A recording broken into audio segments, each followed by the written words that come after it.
Hello friends, എല്ലാവരും സന്തോഷമായിട്ടിരിക്കുന്നു വിശ്വസിക്കുന്നു. ഇതൊരു സ്പെഷ്യൽ ടോപ്പിക്ക് പറയാനാണ്. ചെയ്യണമെന്നൊട്ട് പ്രതീക്ഷിച്ചില്ല, പക്ഷേ എന്തോ ഒരു സാഹചര്യത്തിൽ ചെയ്യണമെന്ന് തോന്നി.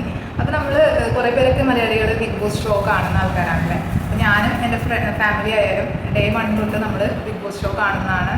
അപ്പോൾ ഏതോ ഒരു ഒന്നോ രണ്ടോ മൂന്നോ ദിവസം മാത്രമാണ് നമ്മളിത് മിസ് ചെയ്തിട്ടുള്ളൂ കാണാൻ. അതായത് എന്തെങ്കിലും ഒരു ആവശ്യത്തിന് നമുക്ക് പുറത്ത് പോകേണ്ടി വരികയും അങ്ങനെ എന്തെങ്കിലും ചെയ്തിട്ടാണ് ഷോയിൽ നമുക്ക് കാണാൻ പറ്റാതെ. എന്നാൽ കൂടി നമ്മൾ നെക്സ്റ്റ് ഡേ അതിൽ ആഫ്റ്റർനൂൺ വരുമ്പോൾ നമ്മളത് കണ്ടിരിക്കും. അപ്പം അങ്ങനെയാണ് നമ്മൾ ഷോ കണ്ടിരുന്നത്. കാരണം അത്രയ്ക്ക് ഇഷ്ടമാണ്, നമ്മൾ എല്ലാ സീസണും കണ്ടിട്ടുണ്ട്.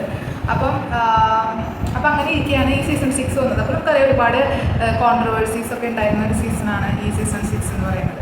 അപ്പം ഞാനും ഒരുപാട് ഇതിൽ ഷോർട്സ് ഒക്കെ ചെയ്തിട്ടുണ്ട്. അതായത് ഒരു കണ്ടസ്റ്റൻസിനെ ഒക്കെ ആക്കിയിട്ട് ഒരുപാട് ജാൻമണി ഇവരുടെയൊക്കെ കോമഡി നമ്മൾ ഷോർട്സ് ആയിട്ട് ഇടാറുണ്ട്.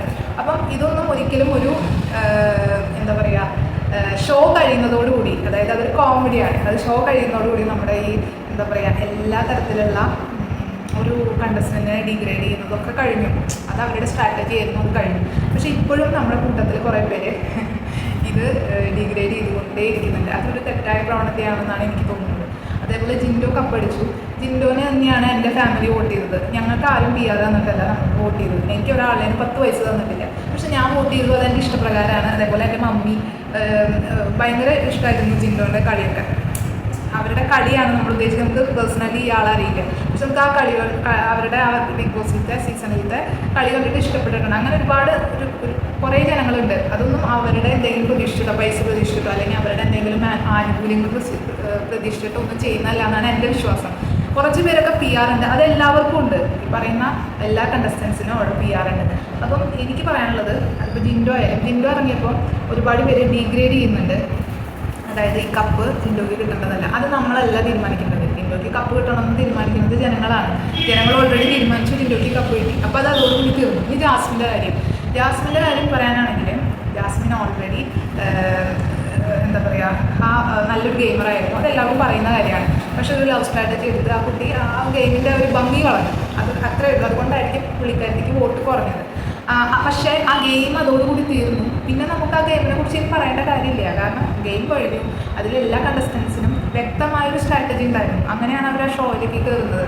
അപ്പോൾ നമുക്ക് ആരെയും അങ്ങനെ അടിച്ച് ഇരുത്താൻ പാടില്ല. കാരണം അവരൊക്കെ ഗെയിമേഴ്സാണ്, അവർ നന്നായി കളിച്ചു. ഈ ജാസ്മിൻ എന്ന് പറഞ്ഞ ആളും ഒട്ടും പിന്നിലല്ല, 3rd പൊസിഷനിലാണ്. അർജുൻ എന്ന ആളും 2nd പൊസിഷനിലാണ്.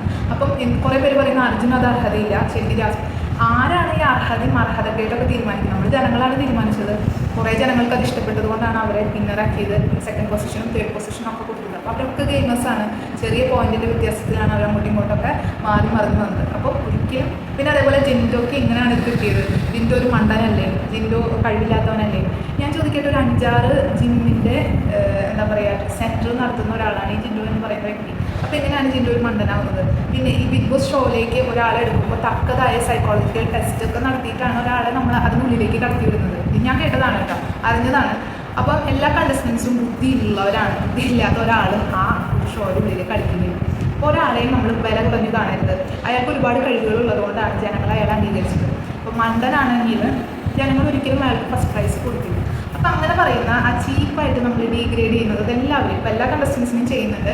ജിൻഡോനെ മാത്രമല്ല, ജാസ്മിന് ചെയ്യുന്നുണ്ട്, അതേപോലെ അർജുനെ ചെയ്യുന്നുണ്ട്. എല്ലാ കണ്ടസ്റ്റൻസിനും ഒരുവിധം അവിടെ ഷോയിലുണ്ടായ എല്ലാവരും. അപ്പോൾ ഒന്ന് മനസ്സിലാക്കേണ്ടത്, അങ്ങനെയുള്ള ഡീഗ്രേഡിങ് നിർത്തുക. നമ്മുടെ ഷോ കഴിഞ്ഞു. ഈ ഷോനെ കുറിച്ച് ആരും സംസാരിക്കുന്നത് വിന്നറായി അവർ നമ്മൾ പ്രോത്സാഹിപ്പിക്കുക, അതാണ് ചെയ്യേണ്ടത്.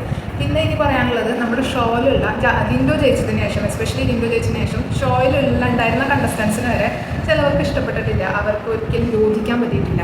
അപ്പം ഞാൻ പറയട്ടെ, അത് അവരുടെ പേഴ്സണൽ ഒപ്പീനിയനാണ്. പക്ഷെ അയാളെ മൈൻഡ് ചെയ്യാതിരിക്കുക, അങ്ങനെയൊക്കെ നമ്മൾ ചില ഇടങ്ങൾ കാണുന്നുണ്ട്. അതൊട്ടും അംഗീകരിക്കാൻ പറ്റില്ല.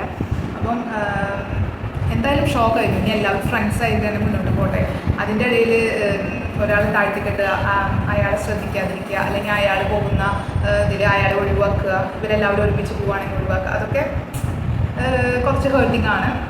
ഷോ കഴിഞ്ഞു. ഈ ഷോയുടെ കാര്യം നമ്മൾ ആരും സംസാരിക്കേണ്ടതില്ല. അതൊരു ഗെയിമായിരുന്നു, അത് കഴിഞ്ഞു. അപ്പോൾ നമുക്ക് എല്ലാവർക്കും ഇനി ആരെയും ഡീഗ്രേഡ് ചെയ്യാം. എനിക്ക് അത്രയേ ഉള്ളൂ പറയാനായിട്ട്. ഇതെൻ്റെ പേഴ്സണലായിട്ട് എനിക്ക് ചെയ്യാൻ തോന്നിയിട്ട് ചെയ്യുന്നതാണ്. കാരണം ഡീഗ്രേഡിങ് ആർക്കും അംഗീകരിക്കാൻ പറ്റില്ല. ഇപ്പോൾ നമ്മളെപ്പോലുള്ള സാധാരണക്കാരായ ജനങ്ങൾക്കും നമ്മളൊരാൾ ഡീഗ്രേഡ് ചെയ്യുമ്പോൾ നമുക്കത് താങ്ങാൻ പറ്റില്ല. അപ്പോൾ ഇത്രയും ആൾക്കാർ ഒരു പേഴ്സൺ അല്ലെങ്കിൽ ഒരു കണ്ടസ്റ്റൻറ്റിന് ഒരാളെ ഇങ്ങനെ ഡിഗ്രേഡ് ചെയ്യുമ്പോൾ അവർക്ക് എത്ര വിഷമം ഉണ്ടാവും. കാരണം സോഷ്യൽ മീഡിയ തുറക്കുമ്പോൾ മുതൽ സൈബർ ബുള്ളിങ് ആണ്.